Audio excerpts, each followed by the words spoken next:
جب سن 1799 میں سلطان ٹیپو شہید ہو گئے، 2-3 سال کے اندر ملک کے جتنے نواب تھے سب کی چھاتی پر سوار ہو کر کے ان کو بھی انگریز نے اپنا غلام بنا لیا۔ تو سن 1803 میں اس نے یہ اعلان کیا کہ ملک بادشاہ سلامت کا ہے، جنتا اللہ کی ہے، لیکن اس ملک کے اندر حکومت آج سے ایسٹ انڈیا کمپنی ہماری ہے حکومت۔ ملک کی تقدیر یہاں سے آ کر کے بدلی ہے۔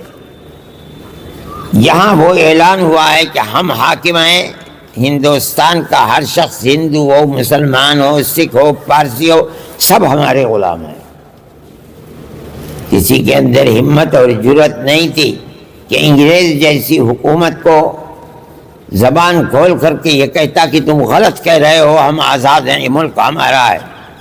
بڑے بڑے نوابین، راجا مہاراجا تھے، سب کو سانپ سونگھ گیا، کوئی کچھ نہیں کر سکا۔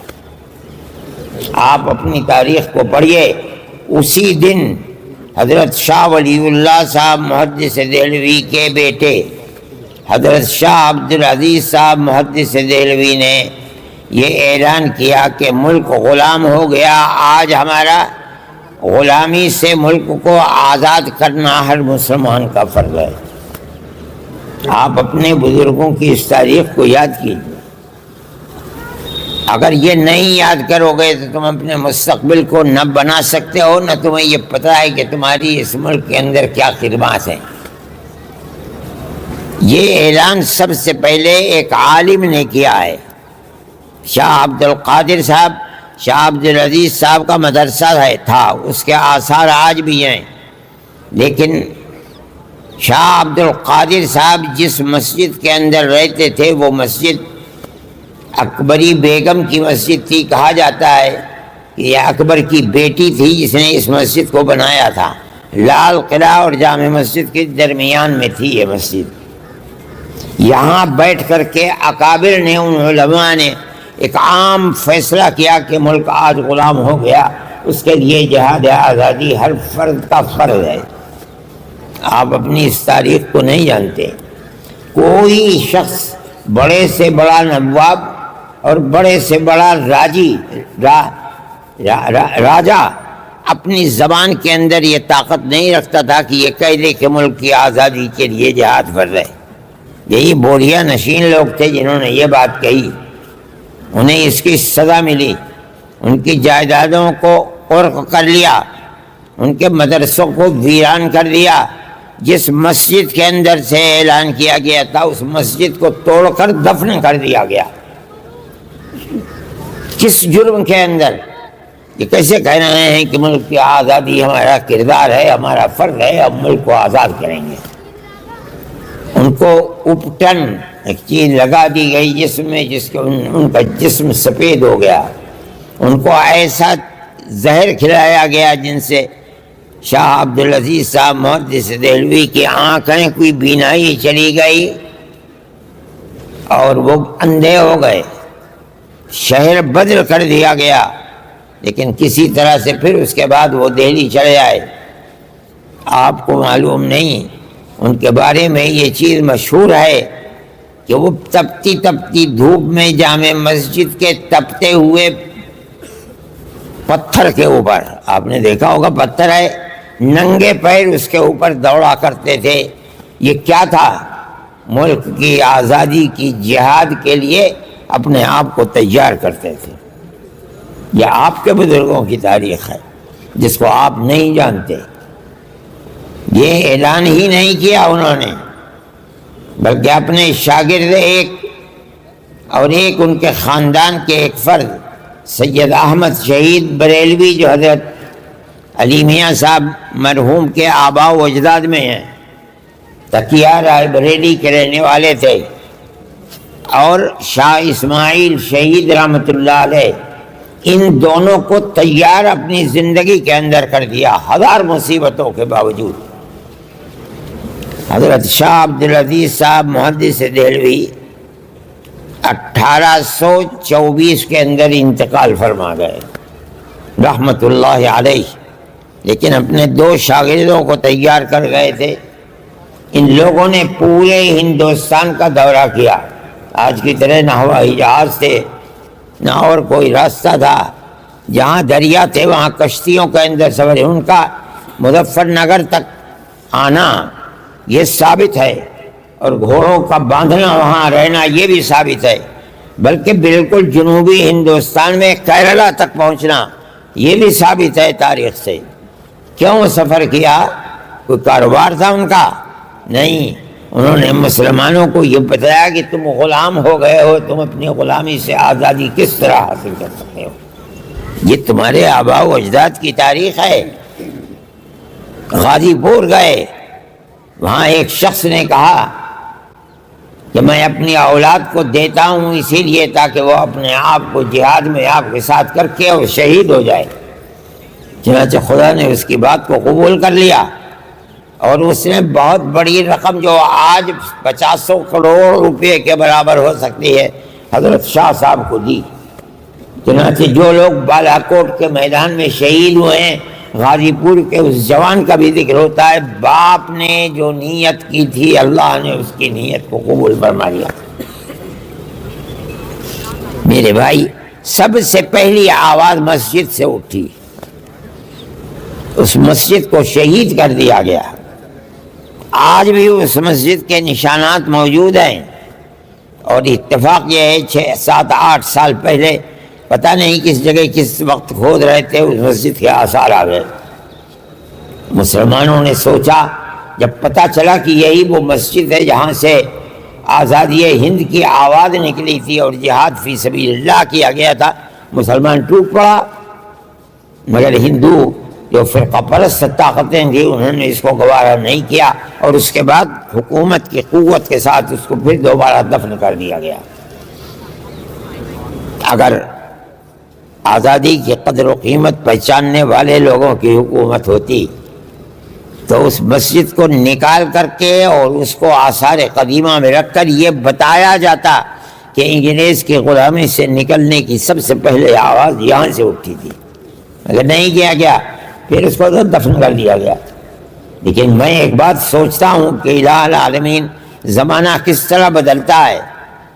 ملک کی آزادی، غلامی کی زنجیر کو اپنی گردن سے اتار کر پھینکنا، ملک کی آزادی کی تحریک چلانا، جس کی سب سے پہلی بنیاد اکبر آباد کی مسجد ہے دلی کی، آج فرقہ پرست طاقت کو آزادی ملی ہوئی ہے تو انہی مسجدوں کو کہا جاتا ہے کہ ان مسجدوں کو شہید کر دو۔ کتنی مسجدیں ہیں جن کو روزانہ توڑا جاتا ہے۔ اور وہ قوم جس نے ملک کی آزادی کے لیے 1 2 10 20 ہزار نہیں، ہزار لوگوں کو سولی پر چڑھا دیا، اس قوم کی اولاد کو کہا جا رہا ہے کہ یہ لوگ دیش ویرودھی ہیں، دیش کے دشمن ہیں۔ اس تاریخ کو بیان نہیں کیا جاتا، ہم بیان کرتے ہیں، لیکن ہمارے باپ دادا کی تاریخ ہے، ہمارے آباء و اجداد کی تاریخ ہے۔ آج ملک کی آزادی پر جشن منایا جا رہا ہے، سب سے پہلے حقدار اس جشن کے ہم اپنے آپ کو سمجھتے ہیں۔ کوئی مائی کا لال ہے تو بتائے کہ آزادی کی تحریک کہاں سے چلی ہے؟ ہم بتا رہے ہیں کہ آزادی کی تحریک کہاں سے چلی ہے۔ میرے بھائی، یہ صورتحال، یہ تاریخ جو میں کہہ رہا ہوں یہ مسلمانوں کی تاریخ ہے، اور اس تاریخ کی وجہ سے یہ پہلا پتھر ہے انگریزوں کی 250 سالہ حکومت کو کے اندر تزلزل پیدا کرنے کے لیے، اور پیدا کر دیا، اور کالا منہ ہو کر کے وہ اس ملک سے نکل کر اپنے ملک میں چلے گئے۔ یہ آپ کی تاریخ ہے، آپ کے آباء و اجداد کی تاریخ ہے۔ چنانچہ یہ قافلہ آگے چلتا رہا۔ حضرت شاہ عبدالعزیز نے اپنے 2 وارثوں کو، علمی وارثوں کو تیار کیا۔ وہ لوگ نکلے یہاں سے اپنے قافلے کو مجاہدانہ لے کر کے رائے بریلی سے چلے تکیے سے، اور انہوں نے اپنے لیے جس میدان کا انتخاب کیا تھا وہ آزاد قبائل شمال کے اندر پشاور کے اوپر، جانتے تھے کہ وہاں کے لوگ جنگجو ہیں، پیچھے ہٹنے والے نہیں ہیں۔ اسی حصے کو انہوں نے آزادی کے لیے جنا تھا، جمایا تھا، منتخب کیا تھا، چنانچہ اس انتخاب کا فائدہ ہوا، وہ لوگ لڑتے رہے، مرتے رہے، لیکن خدا کی قدرت ہے کہ اس سے نچلا حصہ جو تھا بالا کوٹ کا، یہاں بغاوت شروع ہو گئی۔ بغاوت کرنے والے مسلمان نہیں تھے، وہاں جنگ ہوئی اور اس جنگ کے اندر دونوں کے دونوں شہید ہو گئے۔ آج بھی بہاولپور ان کا مزار ہے بالا کوٹ کے اندر، اگرچہ میں وہاں کوشش کے باوجود نہیں جا سکا، لیکن میرا جی چاہتا تھا، جب میں جایا کرتا تھا جوان تھا پاکستان، کہ میں ان کے قبر کے اوپر جاؤں، میں نہیں جا سکا۔ لیکن وہ قبریں میں نے سنا ہے کہ آج بھی موجود ہیں، یہ ہمارے آباء و اجداد کی تاریخ ہے۔ لیکن ان دونوں کے شہید ہونے کے بعد ظاہر ہے کہ میدان جنگ کا رخ تبدیل ہو گیا۔ اس تبدیلی کے بعد جو لوگ شہید ہوئے، لیکن جو لوگ بچ گئے ان میں جو لوگ پٹنے کے رہنے والے تھے، ایک بڑا طبقہ، وہ تو وہیں رہ گیا اور برابر انگریز کے ساتھ لڑتا رہا۔ جو دوسرے لوگ تھے وہ وہاں سے نکلے اور اب آ کر کے انہوں نے سن 1857 کے بعد دلی کو اپنا مرکز بنایا۔ سن 1857 نہیں، سب سے پہلے جو جنگ ہوئی ہے 1832 بہاولپور، جب وہاں شکست ہو گئی بالا کوٹ کے میدان میں، وہ لوگ بھاگے 32 سے اور آ کر کے 57 تک وہ جمع ہوئے۔ انہوں نے ہندو اور مسلمانوں کو آزادی وطن کے لیے جمع کیا۔ یہ آپ کی تاریخ ہے۔ اور پھر سن 1857 میں بغاوت کی۔ اس کے اندر ہمارے اکابر حضرت گنگوہی، حضرت نانوتری، ان کے پیر و مرشد حضرت مولانا حاجی امداد اللہ صاحب مہاجر مکی، مولانا منیر الدین صاحب، یہ لوگ اس کے ہیرو تھے۔ ایک جگہ تو انہیں کامیابی مل گئی، شاملی کے اندر مار دیا، بھگا دیا اور توپ خانہ لے کر کے آ گئے۔ لیکن انگریز نے اپنی طاقت اپنے بلبوتے پر نہیں، بلکہ ہندوستان کی وہ قومیں، وہ لوگ جو ان کے ملازم تھے، نمک خوار تھے، ان کو سب کو آگے کھڑا کر دیا۔ سن 1857 کے اندر بھی بہت قتل و غارت گری ہوئی، لوگ جانتے بھی نہیں ہیں۔ میں پرسوں نرسوں مراد آباد میں تھا، میں قبرستان ہے وہاں گنج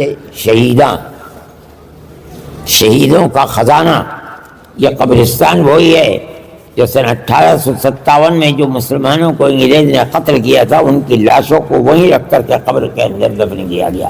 اس کا نام ہی پڑ گیا گنج شہیدہ۔